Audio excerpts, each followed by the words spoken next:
It starts with a group of ridiculously rich, totally talentless trust fund babies. After a night of partying like there's no tomorrow, they hop in their fancy cars and start speeding through the city streets. Tragically, their reckless behavior has devastating consequences. Someone ends up dead. These spoiled brats are just laughing about it. 2 innocent victims are left lying in a pool of blood. Seriously, it's a complete nightmare. Within days, the incident exploded online. It's trending everywhere. Everyone is talking about it. The company of one of the spoiled heiresses gets dragged into the mess. Her company's stock price plummets, and billions of dollars of market capitalization vanish in the blink of an eye. This heiress, out of nowhere, discovers a regular girl who looks exactly like her. She's thinking body double, scapegoat. This regular girl is named Sunwoo. Now, Sunwoo isn't just any regular girl. She's a freaking Taekwondo master, a black belt who's won a ton of medals. But get this, today, her coach is telling her to throw her match. Yep, he wants her to lose on purpose, because her opponent's family is loaded, and he needs this win to get into a good university. The coach promises Sunwoo that if she goes along with it, it'll open doors for her to go pro. He's dangling the carrot. So, Sunwoo's in the ring, trying to fake a loss, but her mind is elsewhere. She's thinking about the story she heard as a kid about taming elephants. When elephants are young, their legs are tied to a stake with a rope. Even when they grow up to be massive, powerful creatures, they're still tethered to that same little rope and stake. Every time she heard the story, Sunwoo always wondered, who the hell put that stake in the ground?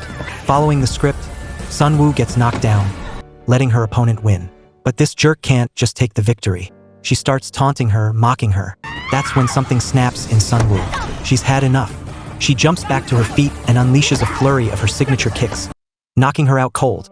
After the match, she's in the locker room, packing up her stuff. But the other team members are all just pathetic yes-men sucking up to the opponent. They're saying she couldn't handle losing, hinting that the payoff wasn't enough, and the insults get really nasty. One of them, trying to impress the opponent, even punches Sunwoo in the face. Sunwoo decides to speak their language. It only takes a few kicks for each of them to go down. In just a few minutes, she's taught this crew of sycophants a serious lesson in respect.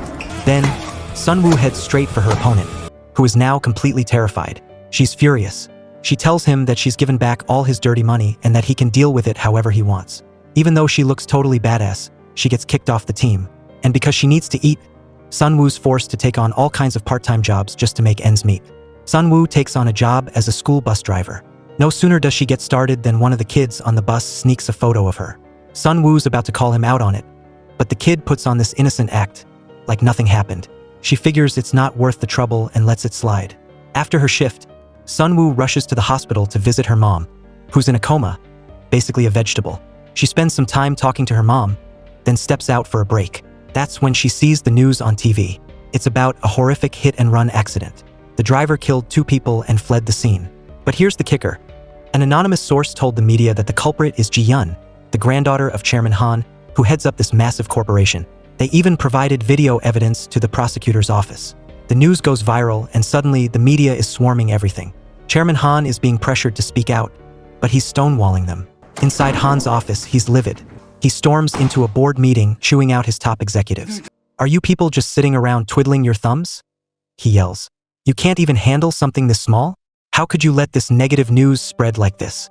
One of the directors, who used to be a prosecutor, nervously explains that the case is incredibly serious. He suggests that if they can't find a way out, they might have to declare Jian mentally unstable to get a lighter sentence. Chairman Han explodes. "Absolutely not," he shouts. "How can my granddaughter be called insane?" Then he orders them to contact Yoon, a former prosecutor who now works off the books.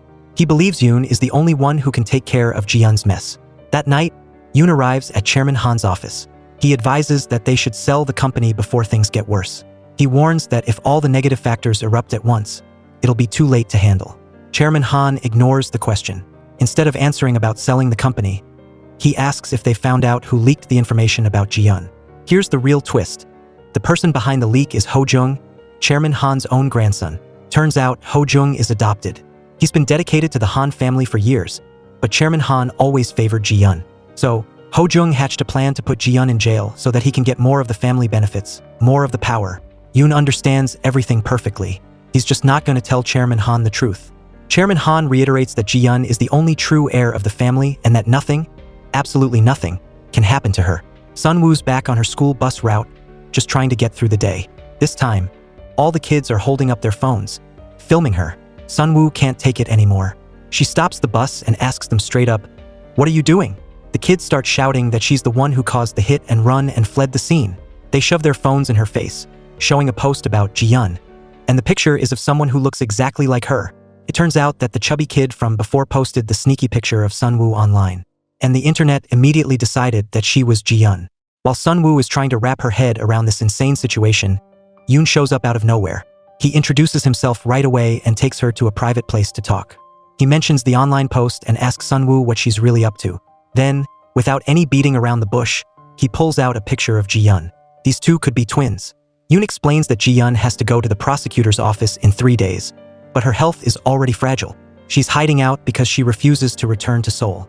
If she comes back now and gets swarmed by reporters, it will trigger another relapse. So Yoon wants Sunwoo to do something for them. Pretend to be Jian and show up at the prosecutor's office to distract the media. That way, the real Jian can sneak inside unnoticed. Of course, this favor comes with a price. Yoon has done his homework. He knows about Sunwoo's mother's hospital bills. If Sunwoo helps Jian, they will cover all the outstanding hospital and surgery costs. But Sunwoo refuses immediately.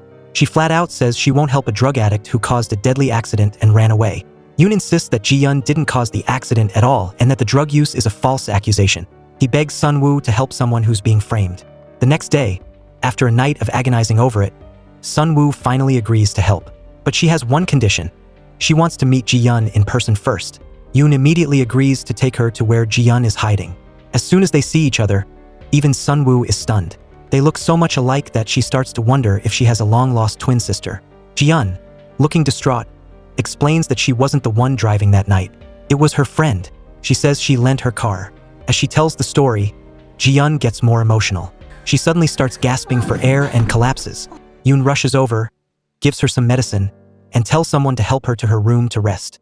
As soon as Jian is taken care of, Yoon goes to meet Ho-jung.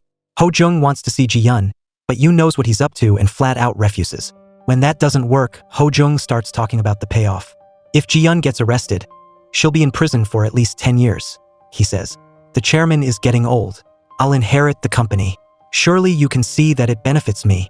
He's basically telling Yoon to pick a side. Yoon just gives him a cold smile. Blood is something that can never be changed, he says. You're not a true Han family member. All your tricks are useless. Back inside, Jian is feeling a lot better after resting. She tells Sunwoo that she was lucky to be born into a rich family, but for every person who envies her, there are even more who resent her. Over time, rumors spread, and no one believes her anymore. Then, Jian urges Sunwoo to get back to Seoul as soon as possible, because Yoon is incredibly dangerous. Whatever plans he has are not good. He doesn't want an innocent person to get involved. Even though they haven't known each other long, Sunwoo can tell that Jian isn't a bad person. She says she genuinely wants to help. But at that moment, Yoon calls, saying he's coming to see Jian tonight. Jian gasps, "No, I'd rather go to jail than do something evil." After hanging up, Jian tells Sunwoo to run and hide back in Seoul. She says that she doesn't have any evidence to prove her innocence, and Yoon thinks the safest option is to find someone to take her place. What she's trying to say is that Yoon plans to kill Sunwoo and blame everything on her, so that the real Jian can walk away clean. To give Sunwoo a chance to escape, Jian immediately swaps clothes with her. She also gives her a bracelet her mother left her, telling her to protect herself. Sunwoo drives away from the mansion, but she doesn't get far before 2 motorcycles block her path in front and behind. Knowing that they don't have good intentions, she immediately fights back. She goes for the guy in blue first, landing a punch that staggers him. Then, she follows up with a kick that knocks him out cold. The guy in red tries to help his teammate, but Sunwoo quickly throws him to the ground. But with their combined strength, the 2 men get up, hold her down, and smash her over the head with a baton, knocking her unconscious. The 2 thugs are about to stuff her in the trunk to take her back, but when they open it, they're suddenly attacked. Someone else is in the mix. Looks like this game is a lot more complicated than it seemed. Soon after, Ho-jung finds out that the capture plan failed and the thugs have vanished. He's furious, ranting and raving. His subordinate guesses that Jian might have fought back, but Ho-jung scoffs, saying she doesn't have the guts. He thinks it's the old fox Yoon. Meanwhile, Yoon's men arrive at a hotel, carrying a large container inside. The container is a cell. The receptionist directs them to a naive-looking young guy who leads them to their room. Inside the room, Sunwoo is tied tightly to a chair. But before they can do anything, someone knocks on the door, claiming that his wife is missing and he's determined to search the room. Yoon's men struggle to get rid of him, but seconds later, He's back. This time, as soon as the door opens, he throws himself into a fight, taking down the man who opened the door. The other man quickly joins the attack, but he's no match for the attacker. Both thugs are knocked out within seconds. Turns out, this guy is one of Ho Jung's plants. He immediately calls to report that the mission is complete and points the camera at Sun Woo. Sun Woo still doesn't realize Ho Jung is bad, pleads for help, explaining that she's not Jian. Ho Jung finds it amusing, sarcastically asking if she has multiple personalities. Then, he coldly says that no matter how she acts, it's useless. He will bring her back to Seoul tomorrow to take the blame. If she doesn't listen, he'll have her killed. Now, Sun Woo truly understands. Both Yoon and Ho Jung are scum. To escape, she can only rely on herself. She waits for her chance, delivers a powerful kick to the thug next to her, quickly breaks free from her restraints, and jumps into the struggle. As the hand-to-hand combat is getting intense, one of Yoon's men bursts in and stabs the thug to death. Sun Woo reacts instantly, taking the initiative, subduing the attacker, grabbing the fallen knife, and trying to call for help. But Yoon has confiscated her phone, and the thug's phones are password-locked. With no other choice, Sun Woo decides to leave the hotel first. But as she reaches the elevator door, she bumps into Ho Jung's crew. Sun Woo immediately turns around and runs, but she's quickly cornered in a dead-end alley. She tries to insist that she's not Jian, but they ignore her. With no other choice, she has to fight. Although Sun Woo's martial arts skills are top-notch, fighting two people at once is too much. She takes several hard hits. Knowing she'll get seriously hurt if she keeps fighting, she looks for an opportunity to escape the hotel. But as she turns her head, she runs into another group of enemies. It's trouble after trouble, so Sun Woo quickly slips into a hotel employee's storage room, thinking it's empty, and collapses on the bed for a moment to rest. She's startled by a hotel employee nicknamed Damak. Sun Woo immediately asks Damak to help her call the police, but he looks kind of dim-witted, repeating over and over that the guest is in the wrong room. Then he says her voice sounds really familiar. After a moment of thought, Damak shouts out, "It's Sun Woo, the one who competed in the Taekwondo tournament, right?" Turns out, this guy is actually a Sun Woo fan, but she doesn't have time for that now. She's worried that the noise just attracted the enemy. At the same time, the thug who was knocked out earlier wakes up and immediately gets his buddies for backup. He starts to wonder if this opponent is too skilled. Perhaps she really isn't Jian? Either way, they decide to capture her just in case. Meanwhile, Yoon also realizes that the situation is spiraling out of control and immediately sends more of his men into the hotel to search for her. Now, enemies are coming down like rain, all looking to catch Sun Woo for the reward. Amidst this life-or-death situation, Damak is still enthusiastically greeting his idol. Sun Woo frantically signals him to be quiet, but this guy is too dedicated to his idol.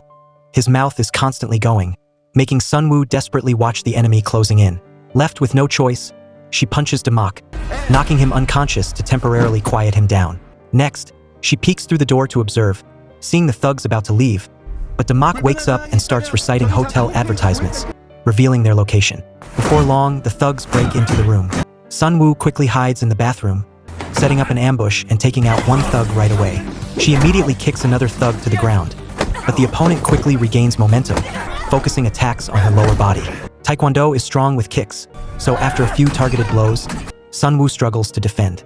Seeing this, a thug smugly says he will take her to meet Ho Jung. Unexpectedly, Sun Woo suddenly counterattacks, leaping into the air and finishing the fight cleanly, causing Damak, who is watching the spectacle, to clap and applaud. Sun Woo asks him if he has a phone, but Damak embarrassedly admits he can't afford one. Suddenly, Sun Woo hears footsteps from the staircase. She pulls Damak under the bed to hide and wait. When Yoon's men have moved away, she asks Damak if there's another way out of the hotel. Damak leads her to the storage room, pointing to the food elevator, saying it can take her straight to the first floor. Sun Woo is hesitant, but she climbs in and safely lands on the ground floor. As soon as she steps outside, another group of men appears. She tries to explain that she's not Jian, but they sneer. It's Yoon's crew. Left with no other choice, Sun Woo dives back into the fight. Using her skills as a black belt Taekwondo master, with her deadly kicks and punches, she takes down many of them. But the enemy is too numerous. Eventually, she is knocked unconscious and imprisoned. A while later, Damak sneaks past the guards, who are distracted, and finds the room where she's being held. He shakes Sun Woo awake, but they hear footsteps rushing outside. Sun Woo immediately pretends to be unconscious again, while Damak hides behind a sofa. Yoon's man enters carrying a phone, playing a video. He's muttering to himself as he prepares to finish Sun Woo off, but Sun Woo suddenly springs up and kicks him unconscious, snatching the phone. When she sees the video, she's stunned. The clip that just leaked online reveals everything. Jian was driving the car that killed those people. She realizes she's been played from the very beginning. Without a second to lose, Sunwoo pulls Damak and runs. But the guards are still outside, and Ho Jung is personally looking for her. Sunwoo rushes into the kitchen, locks the door, and coaxes another secret escape route out of Damak. But taking Damak with her would make her slower and more vulnerable, so she tells him to hide and wait for her to come back when it's safe. She moves on, taking on several of Ho Jung's men at once. With her martial arts skills, she easily defeats them in just a few moves. Without hesitation, she runs towards the basement where Damak had pointed her. Unfortunately, Damak is captured by Ho Jung. He doesn't even have time to react, and soon he's spilled everything. Thanks to this, Ho Jung cuts her off at the door, hitting Sunwoo. When she wakes up, Sunwoo is presented with a stock transfer agreement. She cleverly says she will sign, but on the condition that they take her to the prosecutor's office. Once it's signed there, she'll go to jail immediately. Before his plan can be realized, Yoon and his men barge in. The two sides immediately start fighting. Amidst the chaos, Sunwoo secretly pulls out a pocket knife, trying to cut the rope, but it's too long. The men are done fighting, and she still can't get out of her restraints. Ho Jung's men ignore Sunwoo and rush upstairs to find Ho Jung. When they get there, they see Ho Jung being badly beaten by Yoon. They jump in to help, but they quickly fall to the ground after a move or two. Right after, Yoon searches for Ho Jung and takes out the stock transfer agreement. He coldly tells him not to dream of delusions and rips the document to shreds right in front of his face. Ho Jung turns pale with agony, but before he can react, Yoon doesn't bother saying anything more and stabs him straight through the artery. Witnessing the whole scene, Sunwoo freezes in place. This Yoon is truly heartless. Right then, he receives a call from Jian. Jian demands to know why it took so long to deal with such a minor side character. This is when Sunwoo truly sees Jian's true face. As she speaks, she brags about how difficult it has been playing the good girl. Then, excitedly, she asks Sunwoo, "Do you think my acting is good?" Jian says that she only acted this way on the advice of a fortune teller. According to the fortune teller, there will be someone in this world who looks exactly like her, called a doppelganger. But if the two people meet, one of them will definitely die. In Jian's mind, the one who dies has to be Sunwoo. All her actions so far have been a ritual to avoid the curse of the dead, reserving it for herself. After telling Yoon to kill Sunwoo, Jian coldly reminds him to bring back the bracelet. "It's a limited edition. I spent a lot of money to buy it. The more you know." The real monster is Jian. In reality, Jian is even more evil than imagined. On the night of the car accident, everyone in the car saw someone in front screaming, telling Jian to stop, but she deliberately wanted to kill them and even floored the accelerator to make the car go faster. After the impact, Jian even exclaimed excitedly, "That was great!" The scene shifts. Yoon takes out drugs. Jian is an addict, and to get Sunwoo to take her place, dying from this is perfect. Sunwoo still doesn't understand. Even if Jian steals her identity, what's the point of living a life of poverty for the rest of her life? Yoon sneers and says she's too naive. The money of Jian's grandfather, Chairman Han, is so much that 8 generations couldn't spend it all. Now the company is bankrupt, but the money hasn't been affected. Trillions have been laundered and transferred to Jian's foreign accounts. Seeing that Sunwoo doesn't seem interested in money, Yoon continues, "Your mother passed away not long ago," but Yoon thinks that's a good thing. Mother and daughter can be friends in the underworld. With that, he stands up to strike. Seeing this, Sunwoo unleashes all her strength and breaks free of her restraints, launching into a furious counterattack. The news of her mother's death has completely unhinged Sunwoo, turning her rage and grief into pure power. But Yoon is no pushover, and he quickly gets back up to fight. At first, they trade blows evenly, but soon Sunwoo goes berserk, entering a mode of pure fury, unleashing a barrage of punches and kicks. Grabbing a scarf, she wraps it tightly around her opponent's neck, not letting go until Yoon is nearly exhausted. Then Sunwoo immediately heads to a secret location within the hotel, a gathering place for all the useless people. She disguises herself as Jian to blend in, even leaving behind a big surprise before she leaves. After finishing her work, Sunwoo drives Damak to a safe place and heads straight for Jian's mansion. As soon as they see her, the guards draw their weapons and block her path, but no one is strong enough to stop Sunwoo. Inside, Jian hears the noise, glances out the window, and panics when she sees Sunwoo sweeping through them one by one. She rushes to get a shotgun, but her shooting skills are terrible. Even when Sunwoo is standing right in front of her, she still can't hit her target. Sunwoo lunges forward, pins Jian down, and beats her mercilessly. Meanwhile, Yoon wakes up after being unconscious. Not daring to delay, he gets in his car and speeds towards Jian's mansion. But by this time, Sunwoo has changed back into her clothes. She forces Jian to act out one more scene, calling Chairman Han to ask for a promise, because only he has the power to control Yoon. Under Sunwoo's threat, Jian reluctantly complies, saying exactly what she's told. And as promised, Sunwoo lets Jian go. But true to form, as soon as Jian turns around, she rushes to attack Sunwoo. Yoon arrives just then, hearing the noise and rushing upstairs with his gun loaded. He sees both women shouting at him to act, but he doesn't notice that Sunwoo and Jian have switched clothes.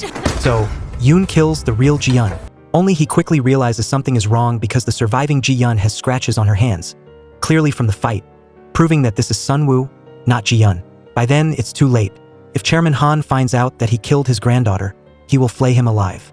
Thinking this, Yoon pretends not to know anything, going downstairs to give instructions to the guards and prepare to take Sunwoo abroad as planned, starting a new life. Yoon might know all the truth behind the scenes, but he doesn't dare say a word. Seeing Sunwoo rising to the top, he is unwilling to accept it, thinking that he helped them launder all the money, and sooner or later, he'll make Sunwoo taste suffering. After seeing Sunwoo onto the plane, Yoon angrily gets into the guard's car. On the way back, the car suddenly stops in the middle of the road. Chairman Han's subordinates get out to relieve themselves, but suddenly, one of them hits Yoon, and he dies before understanding why. It turns out that Sunwoo had used Ji-Yun's name to call her grandfather, saying that Yoon knew too many secrets, so Chairman Han naturally listened to his granddaughter and got rid of him. Soon after, a video explodes online. The Sunwoo disguised as Ji-Yun to film. In the video, Sunwoo exposes all the crimes that Ji-Yun has committed, taking back justice for herself and the victims of the accident. And the film is over. Thank you for following along. Goodbye, and see you in the next video.